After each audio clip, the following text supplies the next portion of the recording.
ശ്ലോകം 3. ത്വൽകാരുണ്യേ പ്രവൃത്തേ കൈവനഹി ഗുരു. അങ്ങയുടെ കാരുണ്യമുണ്ടായാൽ ഇവിടെ ആരാ ഗുരുവാകാത്ത?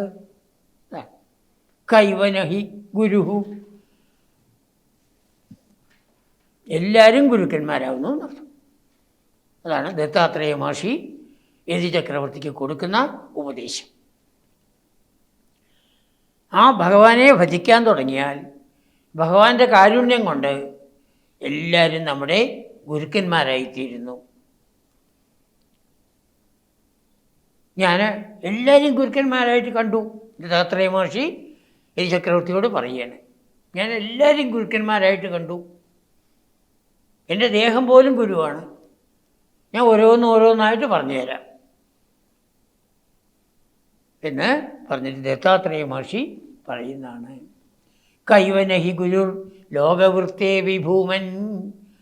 ഈ ലോകത്തിലെ എല്ലാ കർമ്മങ്ങളിലും എന്തെന്ത് കർമ്മങ്ങളുണ്ടോ സകല കർമ്മങ്ങളിലും നമുക്ക് ഗുരുവിനെ കാണാൻ സാധിക്കും. ഓരോരോ വിഷയങ്ങൾ എടുത്തു നോക്കുക. ആദ്യം നമ്മളിരിക്കുന്ന ഈ ഭൂമിയെ തന്നെ എടുത്തു നോക്കുക. അതാണ് സർവാക്രാന്താവി ഭൂമി. എല്ലാവരാലും ആക്രമിക്കപ്പെടുന്നു ഇല്ലേ? എല്ലാവരാലും ആക്രമിക്കപ്പെടുന്നതാണ് ഈ ഭൂമി. നമ്മൾ തുപ്പണു, ചവിട്ടണു, കിളയ്ക്കണു, കുഴിക്കണു, എന്തൊക്കെ ചെയ്യണു. മുമ്പൊക്കെ കിണർ ഒരു 10-100 അടി ആയിരുന്നു. ഇപ്പോൾ എന്താണ് ആ ട്യൂബ് വെച്ചിട്ടുള്ളതുണ്ടല്ലോ, അത് 10-300 അടിയൊക്കെ താഴെ വരെ പോവും. ഭൂമിദേവി വല്ലതും പറയുന്നുണ്ടോ? ഇല്ല. സർവാക്രാന്താവി ഭൂമി നഹി ചലതി. ഭൂമി ഇളകുന്നില്ല, ചലിക്കുന്നില്ല. എന്തിനത് പറഞ്ഞ്? തതഹ സൽക്ഷമാം ശിക്ഷേയം. ആ ഭൂമിയിൽ നിന്ന് ഞാൻ എങ്ങനെയാണ് ഈ ലോകത്തിൽ ക്ഷമയോടുകൂടി വസിക്കേണ്ടത്? സൽക്ഷമാം ശിക്ഷയേയം, ഞാൻ പഠിക്കുമാറാകണമേ എന്നാണ് വാക്കിൻ്റെ ശരിക്കർത്ഥം. നമ്മൾ ഓരോരുത്തരും ഈ ഭൂമിയിൽ നിന്ന് പഠിക്കണം. എന്തെന്ത് ദുഃഖങ്ങൾ ജീവിതത്തിൽ വന്നാലും നമ്മൾ ആരെയും അതിൽ കുറ്റപ്പെടുത്താൻ പാടില്ല, ആരിലും കുറ്റം ആരോപിക്കാൻ പാടില്ല. സഹനം സർവദുഃഖാനാം അപ്രതീകാരപൂർവകം ചിന്താവിലാപരഹിതം സാതിദീക്ഷാ നിഗദ്യതേ. വിവേക ചൂടാമണിയിലാണ് നമ്മൾ നേടേണ്ടതായ ഗുണങ്ങളെപ്പറ്റി ആചാര്യൻ തുടക്കത്തിൽ തന്നെ പറയുന്നതാണ്. വിവേകം, വൈരാഗ്യം, ശമം, ദമം, ഉപരമ, തിരിച്ച, ശ്രദ്ധ, സമാധാനം, മുമുക്ഷുത്വം.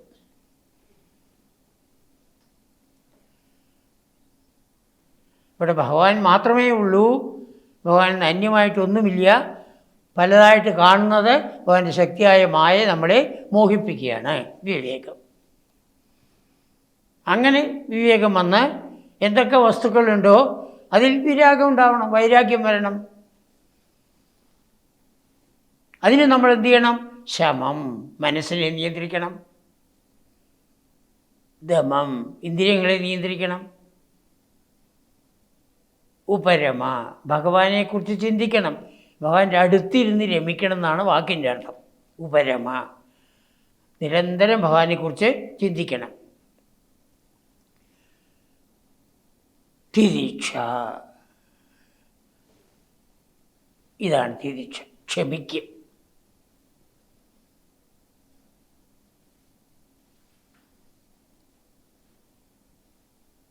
പല ദുഃഖങ്ങൾ നമ്മുടെ ജീവിതത്തിൽ വരും. അനേകം വ്യക്തികളുമായിട്ടുമാണ് നമ്മൾ ബന്ധപ്പെടുന്നത്. അവർക്ക് ഈ പ്രപഞ്ചത്തിൻ്റെ തത്വത്തെക്കുറിച്ച് മനസ്സിലായിട്ടുണ്ടാവില്ല.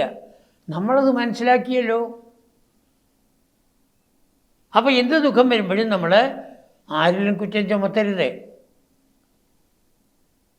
ആ വ്യക്തി മൂലമാണ് എനിക്ക് ആ ദുഃഖം വന്നതെന്ന് ഒരിക്കലും പറയരുത്.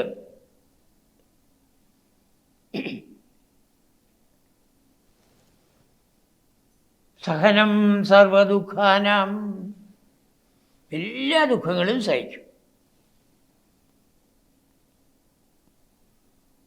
ചിലവർ സഹിക്കും, എന്തോ പോട്ടെ എന്ന് പറയും, സഹിക്കും. പക്ഷെ പ്രതികാര ബുദ്ധി മനസ്സിലുണ്ടാവും. ഞാൻ കാണിച്ചു തരാം, സമയം വരുമ്പോൾ കാണിച്ചു തരാം, എൻ്റെ മകൻ വരട്ടെ. പാടില്ല. അപ്രതീകാരപൂർവകം, പ്രതികാര ബുദ്ധി ഒരിക്കലും വയ്ക്കരുത്.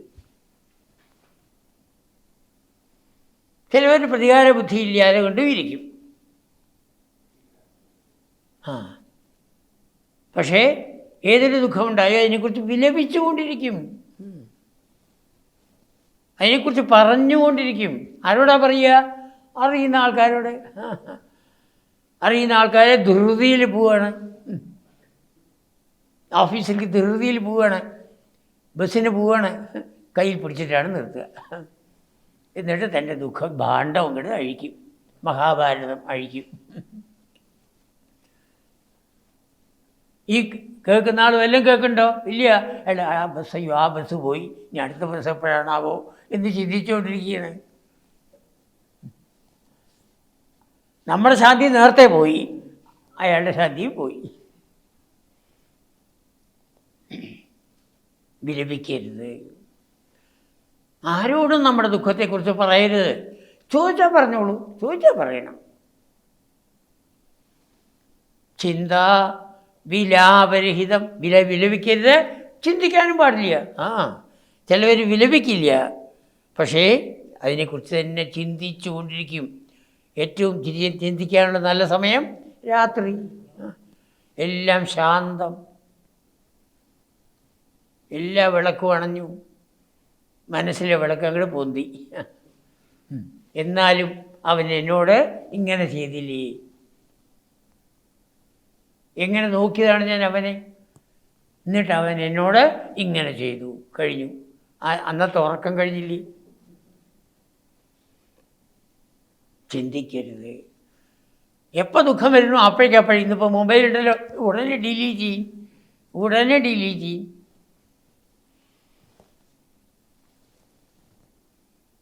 സാ തിദിക്ഷ നിഗദ്യതേ. ഇതിനെയാണ് തിദിക്ഷ, ക്ഷമ എന്ന് നിഗദ്യത പറയപ്പെടുന്നു. അത് ക്ഷമയാണെന്ന് പറയപ്പെടുന്നു.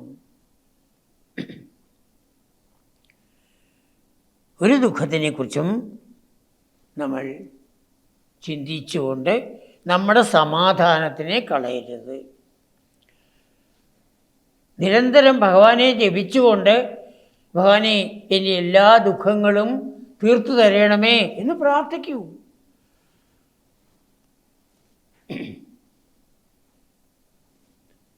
സുനീതിയെപ്പോലെ ആണ്. ഭർത്തുരനാദൃത സ ത്വാമേവ നിത്യമഗതി ശരണം ഗതാ ഭൂൽ. ഭഗവാനെ തന്നെ ശരണം പ്രാപിക്കൂ. രണ്ടാമതൊരാൾക്ക് നമ്മുടെ ദുഃഖത്തിനെ ഇല്ലാതാക്കാൻ സാധ്യമല്ല.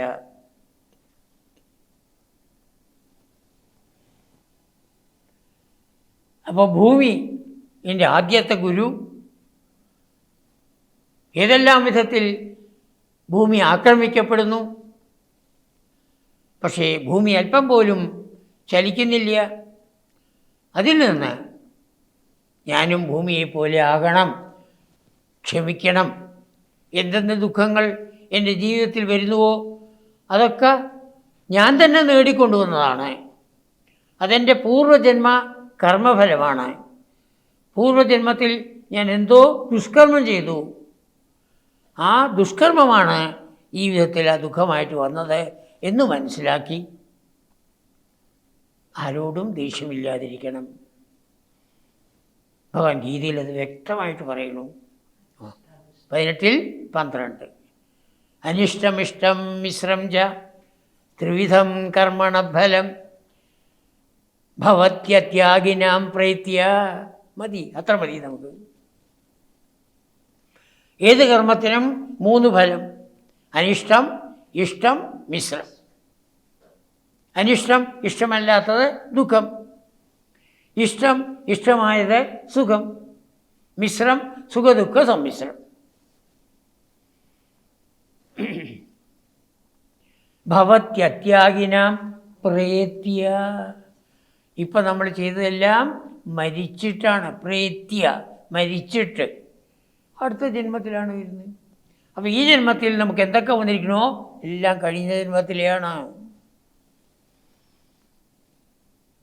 അപ്പം ഞാൻ എന്ത് ചെയ്യണം? അടുത്ത ജന്മം നന്നാക്കാൻ ശ്രമിക്കണം. ഈ ജന്മത്തിൽ ഞാൻ നല്ല കർമ്മങ്ങൾ ചെയ്യണം, സൽക്കർമ്മങ്ങൾ ചെയ്യണം. യജ്ഞം, ദാനം, തപസ്, അതാണ് ഏറ്റവും ശ്രേഷ്ഠങ്ങളായ സൽക്കർമ്മങ്ങളെന്ന് ഭഗവാൻ പറഞ്ഞിട്ടുണ്ട്. യജ്ഞദാന തവ കർമ്മ ന ത്യാജ്യം കാര്യമേവ തത്. യജ്ഞോദാനം തപശ്ചൈവ പാവനാനി മനീഷിണാം.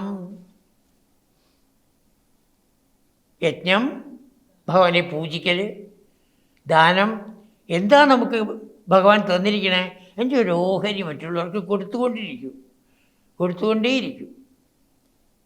യജ്ഞം, ദാനം. തപഹ, തപസ്, ഉള്ളിലിരിക്കുന്ന ആ ഭഗവാനെ നിരന്തരം ധ്യാനിക്കലാണ് തപസ്. ഈ 3 കർമ്മങ്ങൾ, യജ്ഞദാന തപകർമ്മ ന ത്യാജ്യം, ഒരിക്കലും നിങ്ങൾ ത്യജിക്കരുത്. മനുഷ്യജന്മത്തിൽ മാത്രമേ ഇത് സാധിക്കൂ, വേറെ ഒരു ജന്മത്തിലും സാധ്യമല്ല. കാര്യമേവത, ചെയ്യേണ്ടതാണ്. യജ്ഞോദാനം തപശ്ചൈവ പാവനാനി മനീഷിണാം. നമുക്ക് നമ്മുടെ ജന്മത്തിനെ പരിശുദ്ധമാക്കാൻ, കർമ്മങ്ങളെ നിർമ്മലമാക്കാൻ ഇതാണ്, ഈ 3 ഏറ്റവും ശ്രേഷ്ഠം എന്ന് ഭഗവാൻ ഗീതയിലും പറഞ്ഞിരിക്കുന്നു.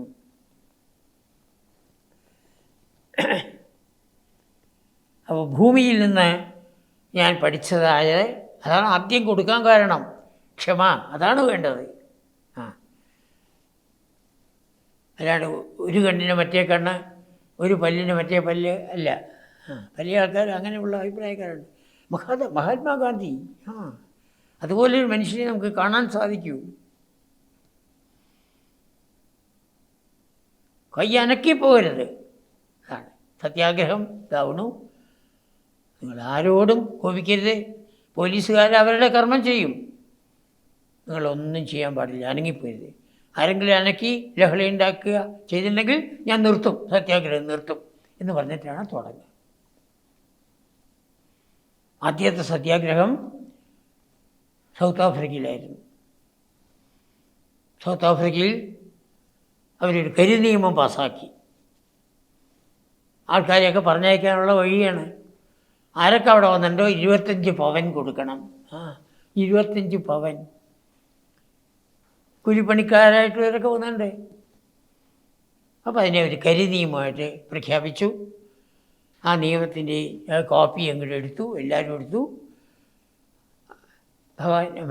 മഹാത്മാഗാന്ധി അഡ്വക്കേറ്റായിട്ട് അവിടെ വർക്ക് ചെയ്യുന്നു. വേറെ ആൾക്കാരൊക്കെ ഉണ്ട്. എല്ലാവരും കൂടി ചേർന്നു. പോലീസുകാർ ഇതറിഞ്ഞു. പോലീസ് സ്റ്റേഷൻ്റെ മുമ്പിൽ തന്നെ തീ വെച്ച് കൂട്ടി അതിൽ ഈ നിയമം കൊണ്ടിട്ട് കത്തിക്കുക എന്നുള്ളതാണ് തീർച്ചയാക്കിയിരിക്കുന്നത്. മഹാത്മാഗാന്ധി തന്നെ മുമ്പിൽ നിന്നു. തനിക്ക് വന്നതിനെ എടുത്തിട്ടു, ഒറ്റ അടി. ഇവിടേക്കാണ് അടിക്കുക. എല്ലാവരും ഓടി. അടുത്ത് നിന്നിരുന്നവരൊക്കെ പോയി. പേടിക്കണ്ട, കൊണ്ടുവരൂ. അങ്ങനെ ഓരോരുത്തരെ കൊണ്ടുവന്നതിനെ മഹാത്മാഗാന്ധി മേടിച്ചിട്ടു അടി. അങ്ങനെ എത്ര പേരുണ്ടായിരുന്നു അത്ര അടി കൊണ്ടു. പിന്നെ കയ്യെ പൊക്കാൻ വയ്യാത്ത അവസ്ഥയായി. ആരോട് വലിയ. അപ്പോൾ ആരോ പിന്നീട് ചോദിച്ചു, ആ പോലീസുകാരൻ അയാളുടെ ഡ്യൂട്ടി ചെയ്തു, അത്രയേ ഉള്ളൂ. സൽക്ഷമാം ശിക്ഷയേയം ഇതാണ് ക്ഷമ.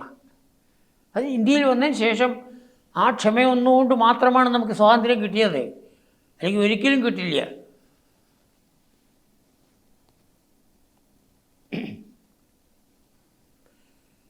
അപ്പോൾ ഏറ്റവും ശ്രേഷ്ഠമായിട്ടുള്ള ഗുരു ഭൂമി തന്നെയാണ്. ആ ഭൂമിയിൽ നിന്ന് ഞാൻ ക്ഷമ എന്താണെന്ന് പഠിച്ചു. ഒന്നിനോടും പ്രതികരിക്കാതെ കണ്ട് എന്തെല്ലാം ദുഃഖങ്ങൾ ജീവിതത്തിൽ വരുന്നുവോ ആ ദുഃഖങ്ങളെ ക്ഷമിച്ചുകൊണ്ട് ജീവിക്കാൻ ഞാൻ പഠിച്ചു.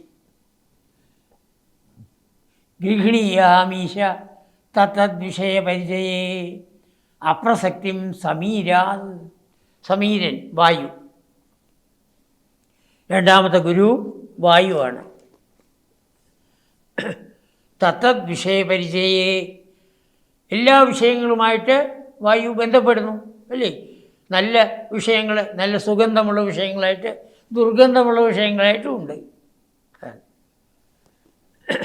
തത്തത് വിഷയപരിചയേ, പക്ഷേ ഒന്നിനോടും ഒട്ടലില്ല.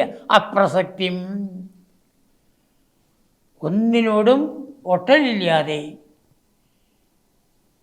വായു എപ്രകാരം എല്ലായിടത്തും സഞ്ചരിക്കുന്നുവോ അത് ഞാൻ വായുവിൽ നിന്ന് പഠിച്ചു.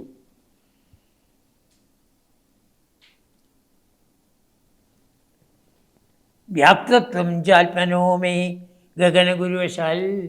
മൂന്നാമത്തത് ഗഗനം, ഈ കാണുന്ന ആകാശം, അനന്തമായ ആകാശം, അത് എൻ്റെ ഗുരുവാണ്. അനന്തമായിട്ടുള്ള അജ്ഞാനം.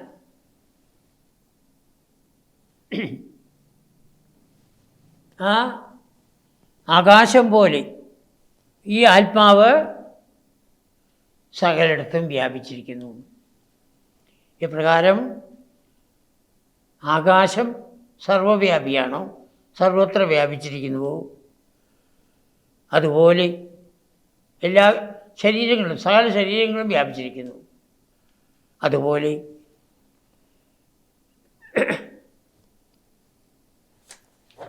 ഞാനും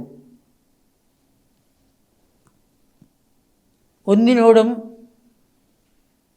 ലേപനമില്ലാതെ, ഒട്ടലില്ലാതെ, ആദ്യത്തെ മറ്റേതുപോലെ തന്നെയാണ് നിസ്സംഗത, ഇവിടെ നിർലേപത എന്ന് പറയും.